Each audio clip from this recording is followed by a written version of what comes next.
Hello student, Gurukul institute by Ravikant Kumar. मैं YouTube channel के माध्यम से मैथ के इंटरमीडिएट सीबीएसई 10+2 सिलेबस के आधार पर इंटरमीडिएट एग्जाम टॉपिक पर वीडियो बनाया हूँ।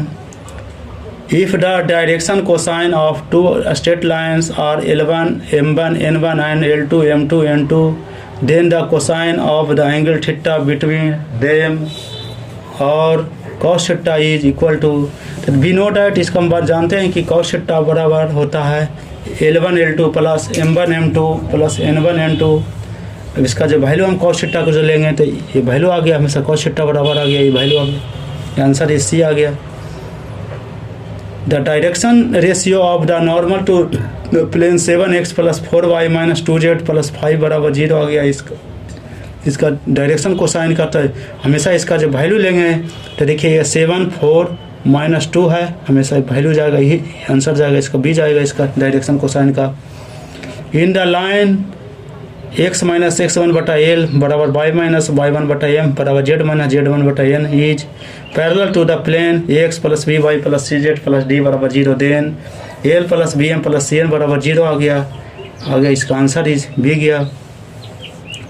The plane of the planes if the planes a1x जोड़ b1y plus c1z plus d1 बराबर 0 and a2x plus b2y plus c2z plus d2 बराबर 0 और परपेंडिकुलर टू ईच अदर कह रहा है हमेशा, तो इसका जो प्रोडक्ट जाएगा, जो हमेशा देखिए दोनों का हम प्रोडक्ट लेंगे, a1 a2 b1 b2 c1 c2 बराबर 0 होता है, आंसर इस सी गया इसका। शॉर्ट एवं लॉन्ग क्वेश्चन में आवे इसका क्वेश्चन है, if A speaks the truth of 75% cases and B in 80% of the cases in what percentage of cases are they likely to contradict each other in starting the same fact. इसके लिए देखिए speak कर रहा है, एक truth करता है, देखिए ए बराबर मान लिया कि हमेशा स्पीक ट्रूथ 75% है, इसलिए 75% बटा 100 कर दिया, इस परसेंटेज में तोड़ दिया तो 3/4 आ गया, इसलिए प्रोबेबिलिटी ऑफ ए बराबर 3/4 आया, इसलिए probability of A dash derivative आता है जो हमें 1 माइनस 3/4 की है, तो इसका खुद होता है इसका प्रोबेबिलिटी ऑफ ए जोड़ प्रोबेबिलिटी ऑफ बी बराबर होता है 1 होता है, प्रोबेबिलिटी ऑफ ए जोड़ ए डैश बराबर होता है 1 होता है, इसलिए 1 माइनस पी ए कर दिए तो हमेशा 1/4 आ गया। इसी तरह बी निकालेंगे, ए स्पीक कितना किया, बी कह रहा है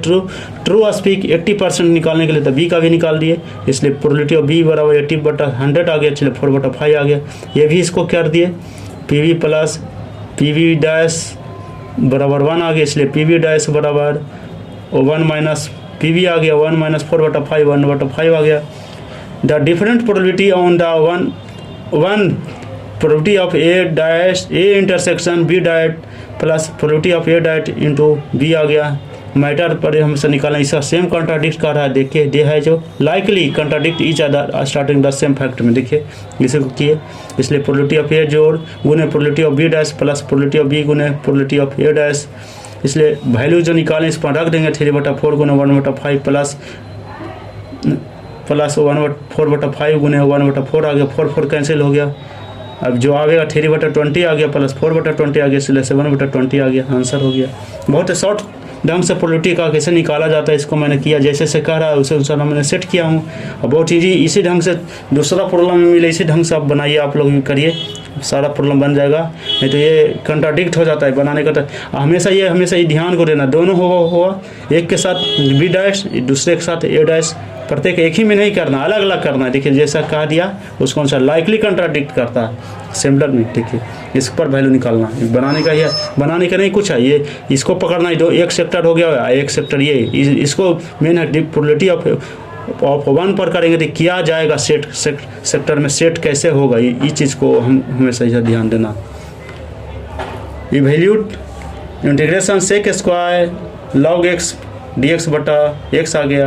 इसलिए log x बराबर z मान लिए, इसलिए 1/x dx बराबर dz आ गया, सेक स्क्वायर z dz आ गया, सेक स्क्वायर z dz का tan z प्लस c आ गया, इसलिए tan log x और प्लस c आ गया। वीडियो को सब्सक्राइब करें, दोस्त के साथ शेयर करें।